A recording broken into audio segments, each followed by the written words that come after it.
गिरीश्वराय नमस्तुभ्यम। हर हर महादेव। आप सबको पता है कि आज है नाग पंचमी का बहुत ही विशेष सा दिन। सावन का महीना अपने आप में बहुत ही विशेष और खास होता है। सावन का ये महीना है वो महादेव को बहुत ही प्रिय है और इसी महीने में एक बहुत ही महत्वपूर्ण सी तिथि आती है जिसे हम कहते हैं नाग पंचमी। नाग पंचमी का दिन अपने सनातन धर्म में, हिंदू धर्म में प्रमुख त्योहारों में से एक त्योहार माना जाता है और आज के दिन हम सभी को एक सर्प शिव दीपक अपने घर पर लगाना है जिससे हमारे घर की जो रक्षा है वो भगवान शिव स्वयं करते हैं। तो इस उपाय को बहुत ही विशेष तरीके से बताएंगे जिससे भगवान शिव बोले शंकर की कृपा आप पर हमेशा बनी रहे। ये जानते हैं इस उपाय को आपको कब करना है, कैसे करना है। इस उपाय के लिए सबसे पहले आपको एक दीपक लेना है। नियम तो ये कहता है कि आपको लेना है नया दीपक।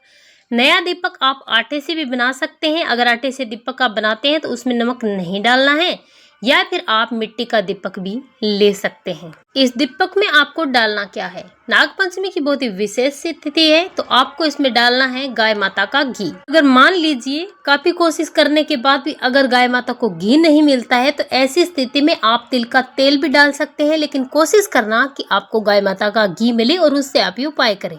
और इस दीपक में आपको लगानी है गोल बाती। इस उपाय को आपको करना है नाग की बहन के नाम से, उस नाम को आपको याद रखना है। अब बात आती है कि दीपक तो हमने तैयार कर लिया, लेकिन इस दीपक को हमें लगाना कहाँ है। आपको अपने घर के मुख्य द्वार की राइट साइड में इस दीपक को लगाना है। जब आप अपने घर में प्रवेश करते हैं तो अपनी जो राइट साइड होगी प्रवेश करते इसमें, उस तरफ आपको इस दीपक को लगाना है। यहाँ पर इस दीपक को लगाने का एक नियम है। नियम ये है कि जब आप इस दीपक को लगाएंगे तो दीपक लगाने से पहले जमीन पर आपको रखना है अनाज का दाना। कोई भी अनाज का दाना आप रख सकते हैं, चावल रख सकते हैं, गेहूं रख सकते हैं, जो भी आपके घर में है। थोड़े से अनाज के दाने लेने हैं, जमीन पर रखना है, लेकिन ये अनाज के दाने आपको रखना है मनसा के नाम से। अब आपने जो अनाज के दाने मनसा के नाम से रखे हैं उन पर इस दीपक को रखना है। यहाँ पर एक बात का विशेष ध्यान रखना है, अनाज के दाने रखते इसमें आपको मनसा का नाम लेना है, लेकिन दीपक प्रज्वलित करते इसमें आपको एक नाम बहुत ही फेमस है वो लेना है। वो नाम कौन सा है? हमने आपको एक उपाय बताया था शमी पत्र वाला, आस्तिक मुनि वाला। आस्तिक मुनि के हमने आपको 2-3 उपाय बताए हैं। उन उपायों को अगर आपने किया है, नहीं भी किया है, तो आप उस वीडियो को जाकर देखें और उन उपायों को जरूर करें, क्योंकि आज का आखिरी मौका है इस उपाय को करने का। आप कभी भी पूरे दिन में इस उपाय को कर सकते हैं। आप जब दीपक प्रज्वलित करेंगे तो आपको ये दीपक प्रज्वलित करना है आस्तिक मुनि के नाम से। वीडियो में आगे बढ़ने से पहले आपके लिए एक सवाल है। इस सवाल का अगर आपको जवाब आता है तो कमेंट बॉक्स में कमेंट करके जरूर बताना कि आस्तिक मुनि कौन थे और उनका ये उपाय क्यों किया जाता है। पूज्य गुरु जी ने बताया कि जो भी व्यक्ति इस उपाय को अपने घर के मुख्य द्वार के बाहर आस्तिक मुनि के नाम से ये दीपक अगर प्रज्वलित कर लेता है तो उसके घर की रक्षा स्वयं भगवान शिव करते हैं। उस घर में कभी भी जहरीले जानवर प्रवेश नहीं करते और जो भी दोष है, जितने भी प्रकार के दोष है, काल सर्प दोष है, पितृ दोष है, सारे दोष उस घर से समाप्त हो जाते हैं। बहुत ही विशेष मौका और अंतिम मौका है, करना जरूर, क्योंकि ये मौका आपको 1 साल बाद मिलने वाला है। ये था हमारा पहला उपाय। तो चलिए आगे बढ़ते हैं, बात करते हैं वीडियो के दूसरे उपाय की। दूसरा जो उपाय है वो बहुत ही महत्वपूर्ण उपाय है। आप पहला उपाय करें या ना करें, आज के दिन कोई भी उपाय करें या ना करें, लेकिन आज का जो ये दूसरा उपाय है वो आपको जरूर करना है, क्योंकि ये उपाय बहुत ही महत्वपूर्ण जो आपके जीवन को बदल के रख देगा।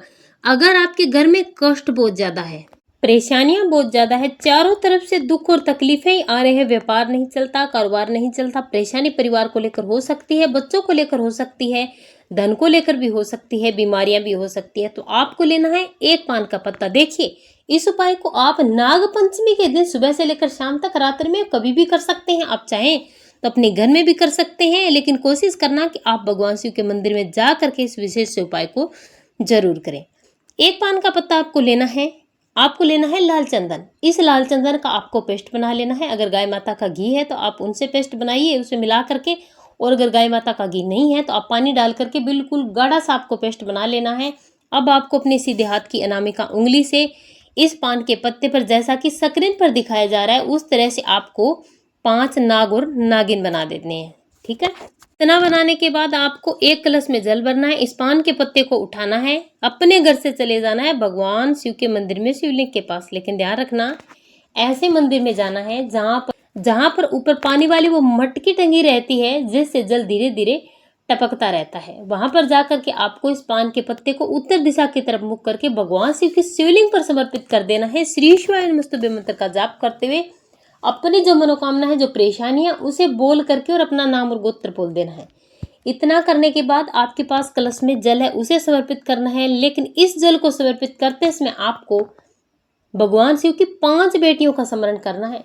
जो मटकी टंगी होती है उससे जो जल टपकता है वो भगवान शिव की 5 बेटियां हैं जो लगातार जल टपकाती है, और उसी प्रकार से आपको भी जल समर्पित करना है भगवान शिव की 5 बेटियों का नाम लेकर के। तो नाम ध्यान से सुनिएगा, जया, विषैरा, सामलीवारी, देव और दोतली। इन 5 नामों से आपको धीरे धीरे जल समर्पित करना है। पूरा का पूरा जल महादेव की शिवलिंग पर समर्पित करने के बाद यहाँ पर बैठ करके आपकी जितनी भी परेशानी है वो आपको महादेव से कह देनी है, अपना नाम और गोत्र बोल करके, और अपने घर चले आना है। पूज्य गुरु जी ने बताया कि यकीन मानिए, जो भी व्यक्ति एक पान के पत्ते पर नाग और नागिन बना करके महादेव की शिवलिंग पर समर्पित करते हैं और महादेव की 5 बेटियों के नाम से अगर जल समर्पित नाग पंचमी के दिन कर दिया जाता है, उस व्यक्ति के सारे कष्ट महादेव की कृपा से दूर हो जाते हैं। उस घर की रक्षा महादेव स्वयं करते हैं। पूज्य गुरु जी ने बताया कि सारे उपाय छोड़ देना, लेकिन इस उपाय को जरूर कर लेना। श्री शिवाय नमस्तुभ्यं। हर हर महादेव।